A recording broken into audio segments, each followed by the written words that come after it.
Pasamos ahora al doctor Facundo Jorro Barón. Adelante, Facundo. Bueno, muchísimas gracias por la invitación. ¿Cómo estás, Vanessa? ¿Cómo les va? Bueno, me tocó la tarea difícil porque es un poco tarde, así que bueno, vamos a tratar de hacerlo lo más ameno posible. Eh, Veníamos a charlar un poco siguiendo las presentaciones previas, las muy buenas presentaciones de las experiencias. Nosotros vamos a presentar un estudio, ¿sí? Un estudio que empezamos previo a la pandemia.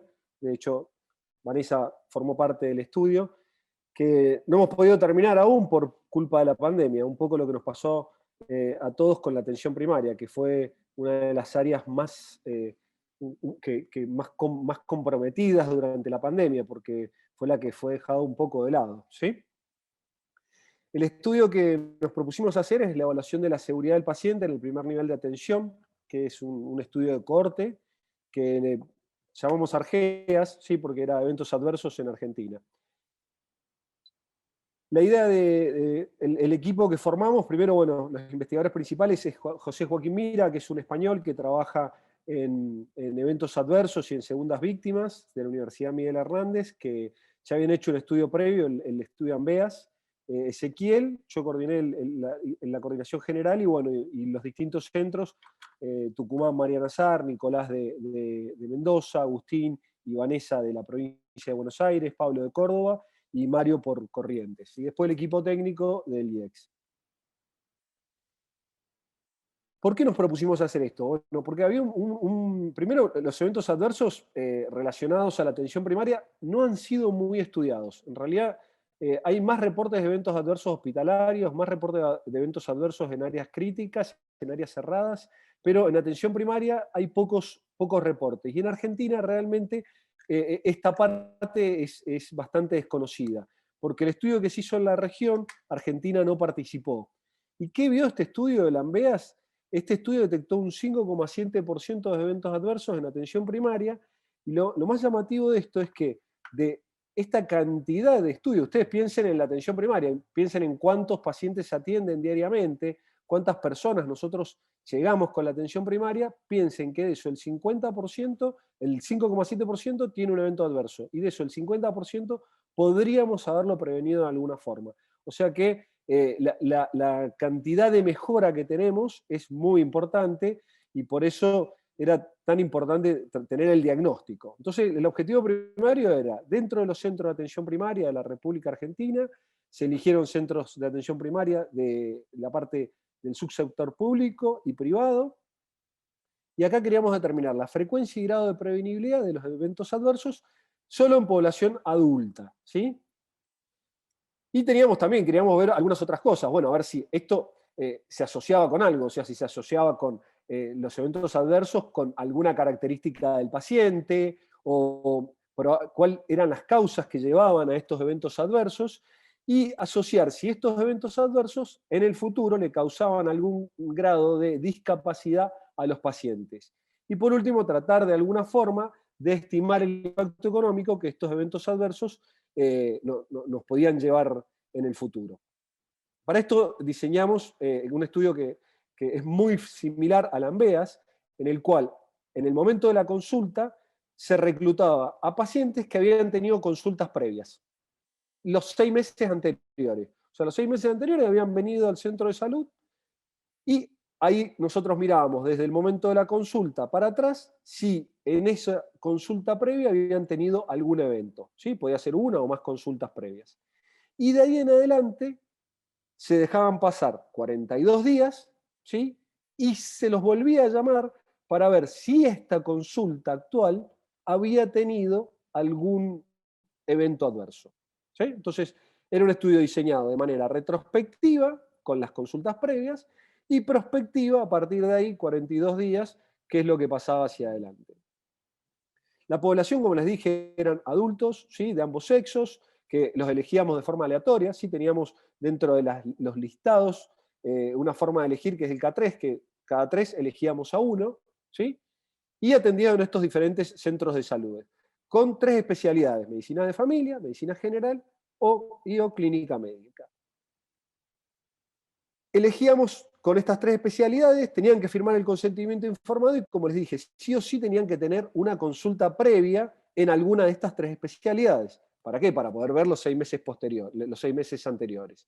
Excluíamos a mujeres embarazadas, excluíamos a los pacientes que hubiesen estado hospitalizados, ¿sí? En los 32 días siguientes, en los 30 días anteriores, o que tuviesen alguna hospitalización, por ejemplo, para una cirugía programada en los próximos 42 días. También si teníamos pacientes de difícil seguimiento, porque a los pacientes teníamos que seguirlos telefónicamente, ¿sí? O si eran terminales, o bajo cuidados paliativos, o con barreras idiomáticas. Y obviamente los pacientes quirúrgicos. Estos eran los centros reclutados, ¿sí? Córdoba, el Hospital Universitario Privado, en Corrientes, Laguna Brava, Borgollón y El Resguardo son 2 CAPS de Mendoza, en Tucumán 2 CAPS también que son públicos, y 2 centros privados en la provincia de Buenos Aires, en Olavarría y San Nicolás. ¿Y qué le pedíamos? Le pedíamos que cada centro tuviese un equipo, que podía ser compuesto por 2 médicos y un entrevistador, ¿sí? Y el entrevistador podía ser otro médico, podía ser una enfermera o podía ser un asistente social. O sea, tenían que tener 3 personas, ¿sí?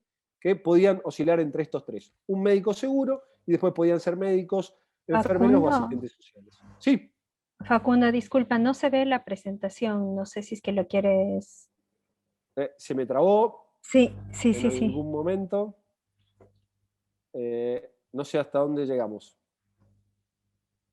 ¿Hasta dónde llegamos, Vanessa? No, es que no le estábamos viendo, Facundo, yo por eso le escribí a Caro para preguntarle Ah, a ver qué era lo que estaba pasando. a mí me aparece como compartida. ¿Quieres que la comparta yo mejor? A Claro, ver, la por dejo ahí de podemos hacer compartir. esta opción, ¿te parece?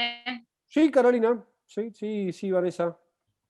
Perfecto, ahí la dejé de compartir.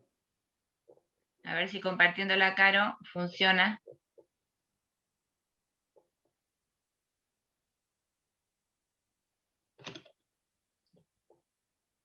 No sé si la ven ahí. Ah, yo no la No, estoy seguimos viendo. en lo mismo, estamos viendo tu pantalla, Caro.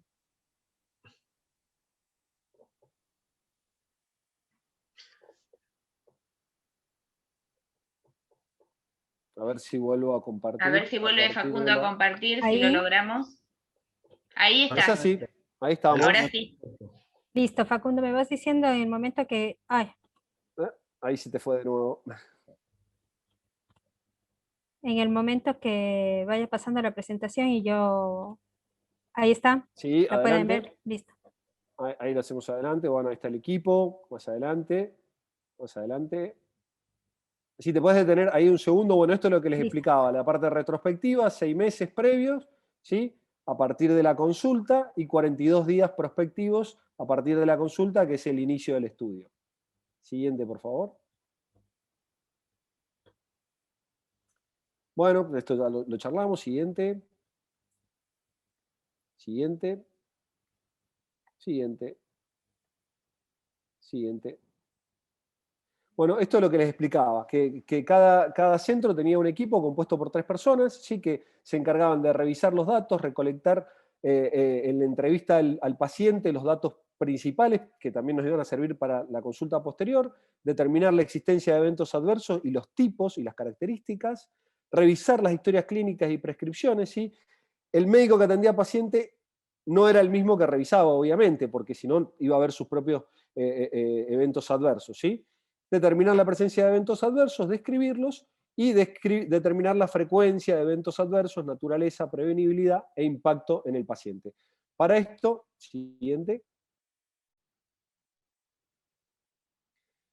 tomamos una muestra de 100 pacientes por centro, ¿sí? Todavía no la hemos completado, estos son resultados preliminares, como les dije, nos frenó, nosotros empezamos el estudio en febrero del año 2020, imagínense que marzo nos agarró en plena pandemia y fuimos corriéndolo, y bueno, la idea es poder terminarlo cuando se reactiven algunos de estos centros de salud. Directamente se dedicaron a atender exclusivamente pacientes COVID, o sea que se desvirtuó toda la atención, sobre todo un centro de Mendoza y un centro de Tucumán. Siguiente.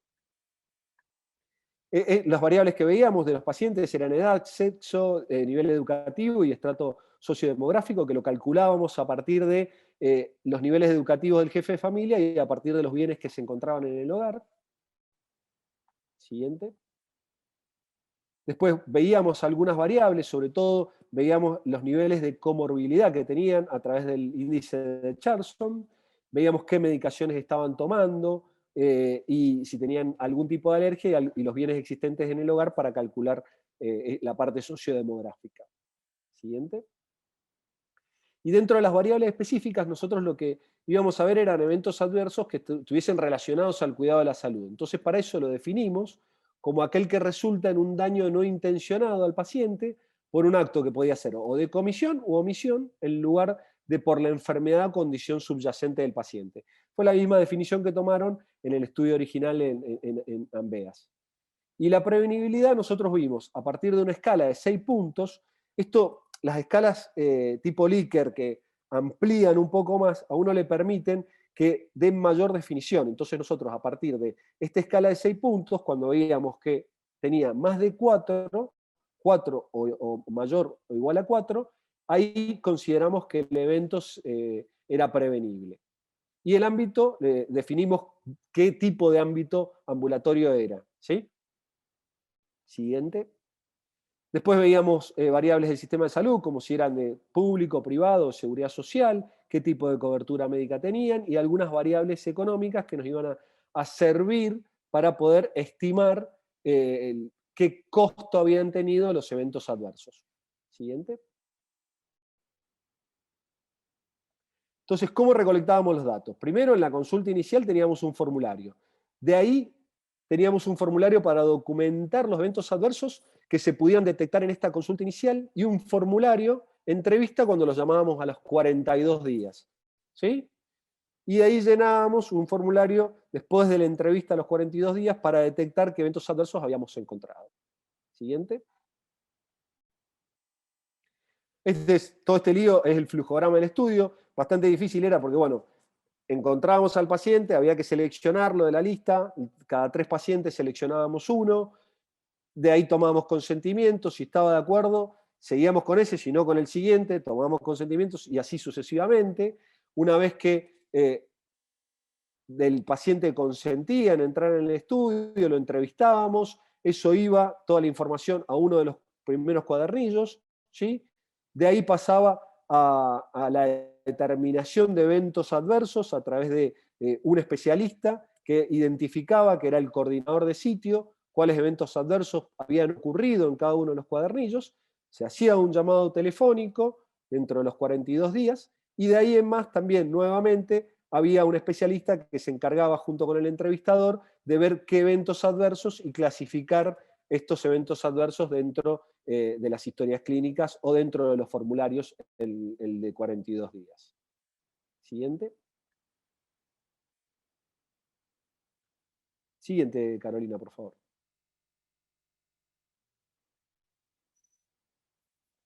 Bueno, la recolección de datos se hacía en cada uno de los centros de atención primaria, se validaban los datos por los coordinadores provinciales, que eran los que determinaban si había o no había evento adverso, de ahí todo eso iba a REDCap para tener una buena protección de datos, y nosotros desde la unidad de datos del Instituto de Efectividad Clínica generábamos el procesamiento. Siguiente. Para que todos los observadores pudieran ver lo mismo dentro de las historias clínicas, se hizo un entrenamiento basado en simulación, un poco lo que mostró Juan Ignacio, para que vean los alcances que tiene la simulación. Piensen que este estudio lo hicimos todo a distancia, y bueno, generamos casos clínicos con los formularios, y después hicimos un CAPA, que es una correlación interobservador, y si se fijan en el tipo de evento adverso, en el impacto, la discapacidad y la evitabilidad, la correlación era muy alta entre los observadores. Siguiente, por favor. Estas son las actividades que realizamos hasta ahora. Hacíamos entrenamientos virtuales, hicimos 4 entrenamientos virtuales, entregamos material a cada uno de los centros para recepcionar, tenían teléfonos también para hacer el llamado a los 42 días. La idea era reclutar un mínimo de 70 pacientes por centro. Actualmente tenemos solo 70 pacientes en todo el estudio, ¿sí? Y bueno, y también sí realizaron encuentros con expertos internacionales que nos favorecieron un poco esto de qué debíamos ver en los eventos adversos y cómo había sido el desarrollo de este estudio AMBEAS que fue tan importante. Siguiente. Y bueno, ¿y qué encontramos? Sí, en los resultados preliminares, como le dijimos, en los 6 meses previos, resultados válidos, hay uno que está incompleto el formulario, así que de 70, 69 pacientes pudimos evaluar y vimos que 17,4 cada 100 pacientes habían tenido un evento adverso. Y de estos eventos adversos encontramos que 63% podían llegar a ser prevenibles. Eso era en la consulta 6 meses previos. ¿Y qué pasaba en los 42 días posteriores? O sea, en la consulta que nosotros estábamos analizando en ese momento, y la incidencia, ahí sí ya es incidencia porque son eventos nuevos, fue de 9,4 cada 100 pacientes con un 16% prevenible. O sea, bajó la cantidad de eventos y bajó también la cantidad de eventos que eran prevenibles. Siguiente, por favor. ¿Y qué veíamos en los tipos de eventos? Nosotros los tipos de eventos los clasificamos en 5 tipos, que podían ser relacionados a comunicación, a problemas administrativos, ¿sí? De medicamentos, de prescripción o de diagnóstico. Si se fijan, los que más pudimos encontrar son, en esta primera etapa, administrativos, ¿sí? Y de medicación. Y si vamos a ver, en los 6 meses previos eran más de medicación y en los días posteriores eran de administrativos. ¿Por qué? Y porque empezó la pandemia, ¿sí? Todos estos pacientes tenían dificultad para conseguir turnos, dificultad para conseguir medicaciones, ¿sí? O sea, los que tenían de medicaciones en realidad era por dificultad para conseguirla, ¿sí? Le habían dado un medicamento y no estaba, ¿sí? O les habían dado un turno, el centro de salud estaba cerrado, o el centro de salud no estaba operativo, o la unidad de diagnóstico por imágenes tampoco estaba operativa. O sea, muy interesante porque es un poco lo que vamos a empezar a ver y los problemas que circundan a la pandemia. Y después, ¿qué pasaba con respecto al impacto de los eventos adversos? Y vemos que el impacto en realidad todos habían llegado al paciente, pero habían generado, o no había generado ningún daño, o este daño había sido leve. Sin daño en los 42 días posteriores y con un daño leve, ¿sí? Del 50% en los 6 meses previos. Siguiente. Este era nuestro cronograma que fuimos corriendo, y lo seguimos corriendo, porque bueno, por todas las dificultades que conocemos todos, que en realidad los centros de salud no están funcionando de forma adecuada, las consultas personales tampoco están funcionando en los lugares privados. Nosotros tenemos también la posibilidad de hacer en estos momentos 2 estudios más paralelos, ¿sí? Uno es con el tratamiento de la insuficiencia cardíaca, y vimos que bajó abruptamente la gente con insuficiencia cardíaca que consulta, ¿sí? Que es un paciente casi cautivo, porque la insuficiencia cardíaca no se cura, entonces se sostiene, y vemos que algunos pacientes que consultaban periódicamente se los perdió de seguimiento por periodos muy importantes. Lugares que tenían una determinada cantidad de internación de pacientes con insuficiencia cardíaca, les bajó notablemente, y bueno, esto es parte también de la seguridad y la calidad, porque no pudimos entregar una atención de seguridad, y muy probablemente tampoco con seguridad y tampoco con una calidad determinada. Siguiente. Quedo disponible para preguntas, ¿sí? Y bueno, muchas gracias nuevamente por la invitación.